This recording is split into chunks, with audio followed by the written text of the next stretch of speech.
Elmer and Wilbur by David McKee. All right. Let's see what this book is about. We got some patchwork quilt elephants on the front. It's interesting. Open it up. Another patchwork quilt elephant. Oh, so a nice little desert scene there. Or savanna scene, maybe. Elmer and Wilbur. There's some patchwork elephants again. Oh, look at this artwork. Very nice artwork.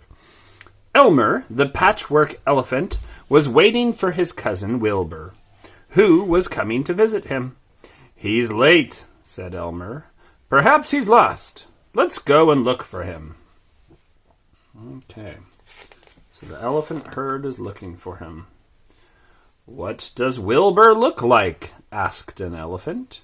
"Wait and see," chuckled Elmer. "But be careful. Wilbur likes to play tricks, especially with his voice. He's a ventriloquist." What's a ventriloquist, Apollo? I don't know.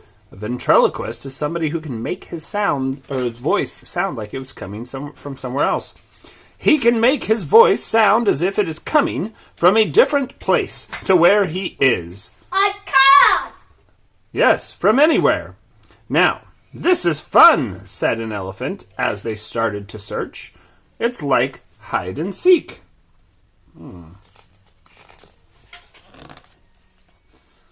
Suddenly they heard, "Yo-ho, Elmer, I'm over here!" And they rushed to where the voice came from. "Looking for me?" asked a rather surprised tiger. "Sorry," said Elmer. "We thought you were my cousin." "Very funny, Elmer," said the tiger. "Perhaps that's your cousin I can hear shouting." The tiger was not amused. "Help!" called a voice. "Help! I've fallen in the pond!" "He has? He has! I can see him!" said an elephant. "Ah, silly," said Elmer. "That's your own reflection. Keep looking. He's near, but not where his voice is coming from." Don't follow his voice. Yeah, just keep looking. Yeah, just not follow his voice. They kept looking, and all the time they looked, the voice came from different places. It called, "Ko-ee, ko-ee! Here I am!" or "Boo!" to make them jump. It even came from down a rabbit hole. The rabbits popped out saying, "That's not funny. That's not funny at all. That's just very silly." All these angry rabbits. Yeah, full rabbits. After a lot of searching, an elephant said, "We'll never find him. Elmer, let's give in." Wilbur called Elmer. "Give in? You can come out now."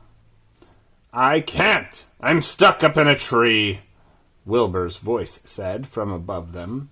The elephants just giggled. "He's very clever," said one. Well, maybe he's not joking this time. What do you think? "If you don't come out," said Elmer, "we'll have to go home without you." No, I really am stuck up a tree," said Wilbur's voice. The elephants giggled again. Elmer said, an elephant, "Is Wilbur black and white?" Yes. Why?" said Elmer. "I peeped," said the elephant, "and he really is stuck up in a tree."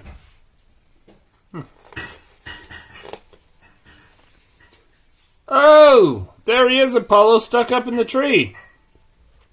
They all looked. There was Wilbur up in a tree. Wilbur gasped Elmer. "How did you get up there?" "Never mind how I got up. How do I get down?" said Wilbur. "I've no idea," said Elmer. "But we're hungry, so we're going to go home for tea. At least we know where you are now. Goodbye, Wilbur. See you tomorrow." With that, Elmer started to lead the other elephants away. "Oh, Elmer!" called Wilbur. "Don't leave me! I'm starving!" Ha ha! I was just teasing, laughed Elmer, turning back to Wilbur. If you walk along the branch, it will bend down with your weight, and we can help you down. Wilbur walked slowly along the branch. The branch began to bend down, and when the elephants could reach, they pulled the branch the rest of the way and helped Wilbur off. Thanks, said Wilbur. Now where's that tea you were talking about, huh? That tea. Then, laughing and joking together, they raced all the way home.